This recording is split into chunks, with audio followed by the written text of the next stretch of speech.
Taïwan, c'est la République de Chine. Alors non pas elle, ça c'est la République populaire de Chine. Taïwan, c'est juste une île, quelques îles, et c'est tout le problème. Deux États qui revendiquent la Chine, un gros et un petit, une histoire qui revient régulièrement dans l'actualité. Ce conflit, c'est celui qui oppose les communistes et les nationalistes après la chute de l'Empire chinois. On est en 1912 et avec plus ou moins d'intensité, ça va durer jusqu'à l'invasion japonaise en 1937. Pour un moment, les deux camps ont alors un ennemi commun, le Japon, mais lorsqu'il est battu en 1945, les hostilités reprennent entre les troupes de Mao Zedong et de Chiang Kai-shek, jusqu'à la victoire du communiste en 1949. Mao proclame la République populaire de Chine, tandis que Chiang Kai-shek, qui a installé ses bases à Taïwan après le retrait des troupes japonaises, prend les commandes de la République de Chine. Taïwan, donc, c'est alors 1 300 000 Chinois, principalement installés sur une île de presque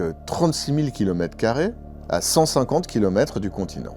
Depuis, c'est la crise, d'autant que rapidement, les États-Unis volent au secours des anticommunistes de Taipei. On est à l'été 1950, Pékin projette d'envahir Taïwan, mais Washington envoie sa puissante marine pour lui barrer la route. Une bonne ambiance de guerre froide et un soutien américain qui sera gravé dans le marbre. Ok, les États-Unis sont dans le camp de Taïwan. Mao fait reconnaître la République populaire de Chine par le monde entier.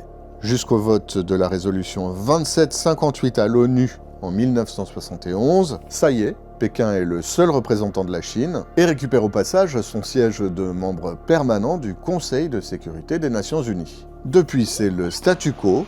Washington continue à armer Taipei, et Pékin réaffirme sans cesse le principe d'une seule Chine.